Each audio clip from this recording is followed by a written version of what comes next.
കോൺഗ്രസിൻ്റെ സ്ഥാനാർത്ഥികളെ പ്രഖ്യാപിച്ചു. ആദ്യത്തെ ലിസ്റ്റ് AICC പ്രഖ്യാപിച്ചു. ഫൈനൽ ലിസ്റ്റ് സംബന്ധിച്ച് ഇന്നലെ രാത്രിയാണ് ഞങ്ങൾ ചർച്ചകൾ പൂർത്തിയാക്കിയത്.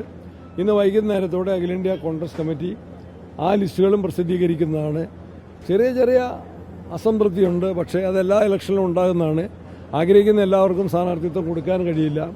എല്ലാ പാർട്ടികളിലും അതുണ്ട്. കോൺഗ്രസ് ഒരു ജനാധിപത്യ പാർട്ടിയാണ്. ഈ ഇലക്ഷനിൽ ജയിക്കും ഭൂരിപക്ഷം ഉറപ്പാക്കിയ ഒരു പാർട്ടിയാണ് ഇന്ത്യൻ നാഷണൽ കോൺഗ്രസ്. ചെറിയ തർക്കങ്ങളോ അല്ലെങ്കിൽ അഭിപ്രായ വ്യത്യാസങ്ങളോ അത് പരിഹരിക്കാൻ വേണ്ടി ഞങ്ങൾ നോക്കിക്കൊണ്ടിരിക്കുകയാണ്.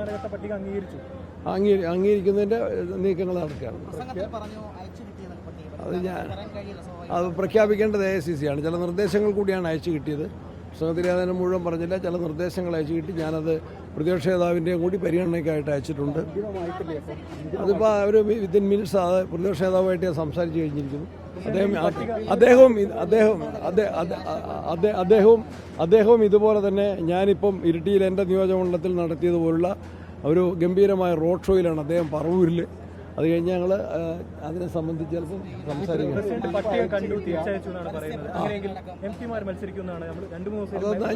ഞാനല്ല പ്രസിദ്ധീകരിക്കേണ്ടത്, AICC പ്രസിദ്ധീകരിക്കും. കണ്ട കാര്യങ്ങൾ ഫൈനൽ കാര്യങ്ങളല്ലല്ലോ, നിർദ്ദേശമാണ്. അത് ജനങ്ങളുടെ പ്രതികരണമാണ്. ജനങ്ങൾ LDFന് എതിരാണ്, UDFന് അനുകൂലമാണ്. പേരാവൂരിലെ ജനങ്ങൾ MLA എന്ന നിലയിൽ എൻ്റെ പ്രവർത്തനങ്ങളെ വിലയിരുത്തുന്നു. വികസന കാര്യങ്ങളിലെ ജനങ്ങളുടെ പക്ഷത്തു നിന്നുകൊണ്ടുള്ള എൻ്റെ 15 വർഷക്കാലത്തെ പ്രവർത്തനം. നമ്മൾ ഇരിട്ടിയിലാണ് നിൽക്കുന്നത്. ഇരിട്ടി താലൂക്ക്, ഇരിട്ടി മുനിസിപ്പാലിറ്റി, ഇരിട്ടിയിലെ ജോയിൻ്റ് RTO ഓഫീസ്, ഇരിട്ടിയിലെ അതുപോലെ തന്നെയുള്ള മറ്റ് സഹകരണ AR ഓഫീസ്, ലാൻഡ് ട്രൈബ്യൂണൽ, അതുപോലെ താലൂക്ക് സപ്ലൈ ഓഫീസ്, ഇരിട്ടി പാലം, മലയോര ഹൈവേ, വളവുപാറ കൂട്ടുപുഴ പാലം, വളവുപാറ റോഡ്, ഇതെല്ലാം എത്രയോ കൊട്ടിയൂരിലേക്കുള്ള റോഡ് എത്രയോ മോശമായിരുന്നു. ഇന്നും അത് പൂർണ്ണമല്ല.